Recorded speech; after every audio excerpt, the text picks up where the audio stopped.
For now, I'd like to introduce our guest speakers, our scheduled guest speakers for today. The first one up is Rhona Ramsey. Rhona is a research postgraduate at the University of Stirling, where she looks at the presence of Gypsy Traveller objects and agency in Scottish museums. She has a background as a museums professional and specialised in learning and community engagement. She helped to develop and deliver a series of projects while based at the Highland Folk Museum from 2004 to 2008, which brought young Gypsy travellers together with museum collections related to their cultural heritage. This work sparked an interest which has seen her undertake further research in the field. In the course of our presentation today, Rhona will be able to tell you more about the way in which Gypsy Traveller artefacts often become hidden objects. Do you want to give a round of applause? Hi, thank you very much, and thank you for inviting me to come and speak today. So as Jamie said, I'm at the University of Stirling. I'm doing some research into what's in museums. So I'm looking at almost the other end of what Isaac's looking at. Isaac's looking at contemporary, what's commissioned today, and I'm looking at into what's held of Gypsy Traveller arts and crafts from the past in museums. So as Jamie said, while I was in museums, that was really when I first came across when I was at the Highland Folk Museum, when I first came across Gypsy Traveller objects in a museum setting. And bringing those together with young travellers was a really fascinating project, a fascinating process for me. And since then I've become interested in what Gypsy Traveller objects or chattery are found in other museums in Scotland. I have to say it's not always easy to find these objects, so I thought the title of today's event was really well suited to this. There's lots of treasure out there, but a lot of it is hidden in various different ways. I'm at a very early stage of my research, and I don't have a lot of new knowledge to share with anyone today, but I'm hoping that there's maybe new knowledge among you that you might be able to share with me as part of this process. So because I'm quite an early stage, I'm actually just going to share with you a kind of a quick overview of what is in museums, and the various different ways in which these objects are hidden. Basically, as part of my research, one of my aims really is that there might be change affected in museums, that museums might better acknowledge and use the objects that are currently hidden away. So, I'll first of all talk about the different sorts of ways in which things are hidden, what's hidden out there, and then I'll try and talk a bit more about kind of the more positive stuff, the treasures which are out there, which are not always things. These might be skills, people, knowledge and connections, and maybe looking at a kind of positive way forward as well. So for my first slide, there's a lot of stored objects. A lot of objects are hidden because they're in stores. I mean, you were talking about those 10,000 artworks and they're not on display. That's partly down to how museums work, unfortunately, in terms of the objects. The vast majority of objects that museums hold in general are in storage, but I think to some extent it's even more so the case with Gypsy Traveller objects. Museums don't always have the spaces to display things, but they also don't always have the knowledge to interpret the things that they've got. And that's where I think it's really important that museums work a lot more with Gypsy Travellers in terms of their cultural heritage, because it's only really through gaining that knowledge that they can begin to actually use, acknowledge and display these items. So this is just one of many boxes that I discovered at Inverness Museum and Art Gallery. I booked an afternoon there. I'd hoped that Essie Stewart was going to be able to join me that afternoon and we'd go through things together, and she'd be able to bring her expert eye to objects and we'd identify things together. She unfortunately couldn't make that afternoon, but even to my untrained eye, I reckon in that small space of time, about 4 hours, I reckon I saw upwards of 70 objects that were Gypsy Traveller made in that store. And there's 400 odd museums in Scotland, so who knows what is out there hidden and unacknowledged across there. If you show the next slide, that's just a brief example of some of the things that were in that store that I would say had a good possibility of being connected to Gypsy Traveller making. So objects that were craft made, but also objects that were altered, and quite a lot of detail gone into these works. There are other items made or used by Gypsy Travellers that are on display in museums, but these are hidden in a different way. A lot of these are hidden in plain sight, really just because often the connection between their makers and the objects is just not made. So in the next slide I'll show, in fact this is an object that was used. I've seen this object on display in museums. I'm a very museum-y museum visitor. When I go to a museum, I read all the text. I know not always everyone does, but I came away having seen this object, having no idea, having read all the text, that it was connected to Gypsy Traveller culture. It was only years later that I learned that object that I'd seen had that connection. So this is Jamie McPherson's fiddle. He was a renowned player of that fiddle, and he broke this fiddle before he was hanged. As shocking as that does seem, for being a gypsy. So that is displayed in a museum. It acknowledges that it was Jamie McPherson's. It does not mention that he was a Gypsy Traveller. Now, I've worked in museums, and I know that museums struggle often. Museums are restricted by word counts, and they can't say everything that they know about objects. But there is a choice to be made there. So curators can always choose what they want to highlight, what they want to draw out about an object. And so one of the things that I want to explore in my research is why these choices are made and why certain things are maybe ignored or just not put out there. I also want to be exploring, because one of the problems is it is often curators who write that text, and they write it on their own without necessarily speaking to the people who are really important, who could give the information. And I want to be looking at how curators and museums can bring some of the Gypsy Traveller voices into museums alongside these objects. I also want to make sure that that's part of my research, that my research is not just my voice. I am not an expert on these objects. I come at this from a museum point of view, and I've noticed that there is a gap in how museums work, a huge wealth of objects that are largely ignored, but I really do very much need to work with those from the Gypsy Traveller community to bring in those perspectives and those voices into that research as well.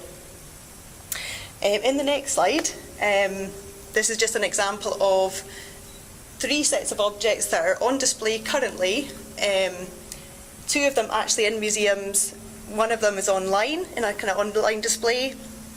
And in all of these cases, there's a Gypsy Traveller connection. In all of these cases, it's really not highlighted. The very far image, there is a tiny mention of Traveller's small t, which is very unhelpful. I always think that's very confusing, because anyone reading that, do they know, is that someone who's just on the move, or is that a Gypsy Traveller?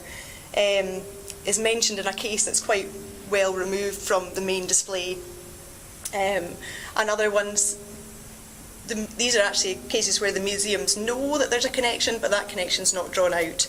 So again, these are objects that are hidden in plain sight, on display, but not necessarily fully acknowledged.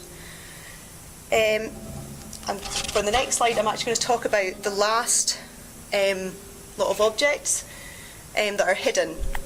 Again, these are often hidden in plain sight. I would say that these are the kind of higher end objects, and there's a lot more controversy around these. There's often a connection made between these objects. These are mainly silver objects, and the museums often know who made them. The controversy comes in the experts who discuss these collections. There's a lot of denial about whether these particular makers could be Gypsy Travellers. So there's quite an active debate in literature about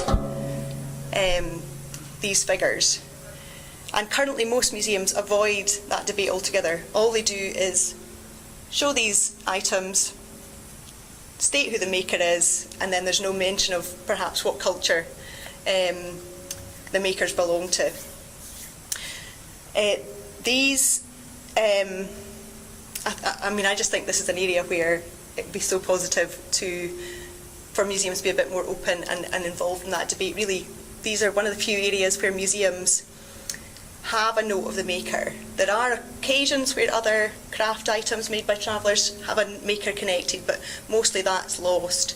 So the baskets that are in museums that are beautifully made, the pot scrubbers, the clothes pegs, the horn spoons, usually the maker of those is lost to the record. That's just not been seen as an important thing to record, whereas the silver makers are, and I think if that connection could be made, I think that'd be really positive. It's very often displayed. It's very easy for museums to display. These are really robust items. They don't fade when they're on display. They're usually a really nice thing. People love them because they're beautifully made. They're a really nice thing to come and see. And there's often a really nice local connection, which museums and visitors both like. So they are out there.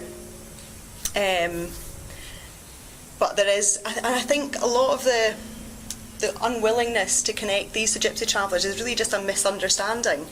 There just seems to be a misunderstanding about Gypsy Travellers and how perpetually they were moving. So I think it's just seen that if Gypsy Travellers were somehow perpetually moving, how could they actually make something of high quality? Whereas actually there does seem to be evidence of workshops that were temporary workshops, but would have been used for enough time really for people to be making items of interest. The next slide shows the other, I won't talk much about this, but that's another item that's thought may well have been made by Gypsy Travellers. It's going to be much more difficult to evidence. These are older, these are from the late 1600s. But I.F. Grant, who collected a lot of Gypsy Traveller material at the Highland Folk Museum, she believed that these were made by Gypsy Travellers. And again, these are often on display, but there's never any mention of even a possible connection. So these are all the kind of hidden things. There's a lot more that's hidden. These are just a kind of a sample of some of the things that are out there. I'd like to now just go on to things that are a bit more visible and a bit more treasured. So these are the treasured things. So in the next slide, these are items that are at the Highland Folk Museum. That's where I first came across Gypsy Traveller objects in a museum setting. And actually at the time they were really prominently displayed. And for various reasons, unfortunately, that's not really the case anymore, although it seems to be maybe going back that direction. So the Highland Folk Museum that collection was established by a woman called I.F. Grant. In the 1930s and 40s, she was actively collecting Highland material across a great spectrum, but she really seemed to recognise the importance of Gypsy Traveller crafts within that context, and she collected and acknowledged quite a lot of Gypsy Traveller crafts. She collected some that had been traded into the settled community, collected those and acknowledged where they had come from, but she also did collect directly from Gypsy Travellers where she could. And in fact, also, once she had settled into a museum in Kingussie, she found that she couldn't go out and collect as much. She had to be there to open the museum. So there were Gypsy Travellers who effectively became field workers for her, not necessarily collecting from their own culture, but because they were hawking round doors, she asked if they would go and collect from the settled community as well, and that was something that they did. And so there's a record there of objects that Gypsy Travellers brought back to her. But these are things that are from Gypsy Traveller community. There's baskets here, heather pot scrubber, spoon mould. It's not the best photo of that. That's a pearl fishing jug over on the far right. A pair of skivvies, some tools, and there's a tin lamp hidden behind this bit. But what I really like about these objects actually is that although I.F. Grant writes about these as a curator, is that there's actually also an awful lot within Gypsy Traveller memoir and memory written about these, and I think actually those are the more important voices here. So Belle Stewart, when she's recorded by Ewan MacColl and Peggy Seeger, she talks about the pearl fishing jug, as does Betsy White in her writing. Belle Stewart also talks about the skivvies that are there, and she also talks about the baskets. Betsy White and Duncan Williamson talk about the basket making, and Duncan Williamson wrote about the tinsmithing tools and also the spoon making.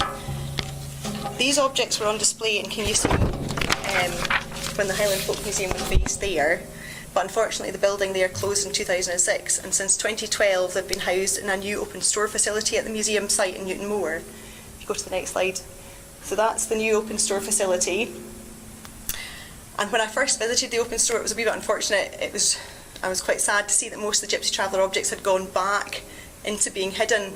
They'd suddenly just disappeared again, so we were back to that idea of things being stored and hidden away. But in 2016 I was back, and the curator there seems to have started to redisplay some of the items in that open store. It's a really, it's obviously these items are still stored, but this is an open store. It's not open all the time, but the idea is that public do get access to this and come in and kind of can see what's there. So some of the other treasures that are out there are not objects. One of them, if you go to the next slide, is skills. And skills are beginning to make their way into some of the museums. The skills is one of the areas I'm really interested in. I'm really looking forward to some of the demonstrations later on. These, I suspect, is Cathy here? She's probably she's out there. I think these are flowers made by Cathy or some of her family in Argyll, and these are on display now in the houses at Auchendrane Museum. So it's really nice to see some of these crafts being represented in the museum. And Auchendrane's a museum that I'm really keen to look at. It's somewhere that really presents an interesting model of Gypsy travellers representing their own culture within a museum setting, and I think that's something that there needs to be a lot more of. If you go to the next slide. So there are other treasures as well as skills. There's also kind of temporary or intangible things. This bow tent was put up also by Cathy's family at Auchendrane.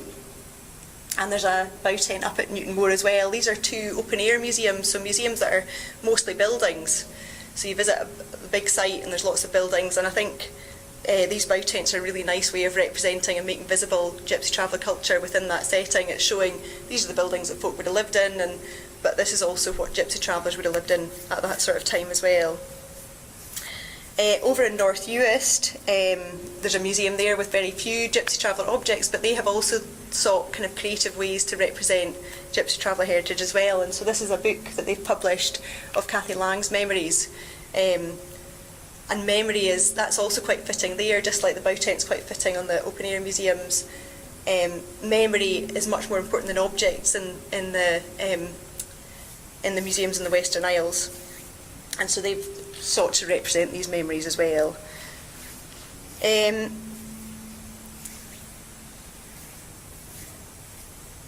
So at Auchendrane, there were, until recently, no collections that directly related to Gypsy travellers. But people have come together, made connections, shared knowledge, and they've worked together to ensure that Gypsy traveller culture is represented and visible. If you go to the next slide.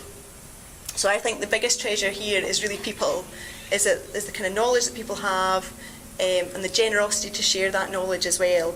And I think people can work together to create something really special. They are the real treasures, I think, that can make something positive happen. So if I can just say as well, I'm hoping to speak to Michelle Lloyd later on about possibly working together with folk who work with MECOP to involve them in research. I'm also happy to speak to anyone else. It's really important for me to be hearing what people that know about objects, but not just what they know about objects. There's so much more to this as well. It's really about perspectives, what people feel about museums, whether museums are really the right place for these objects, what museums should be doing with them to because museums do have a real responsibility, I think, when they hold items of other people's cultures to represent those properly. So really, if I can bring as many perspectives into my research, I'd be really very grateful. So thank you very much. Okay, thank you, Rhona.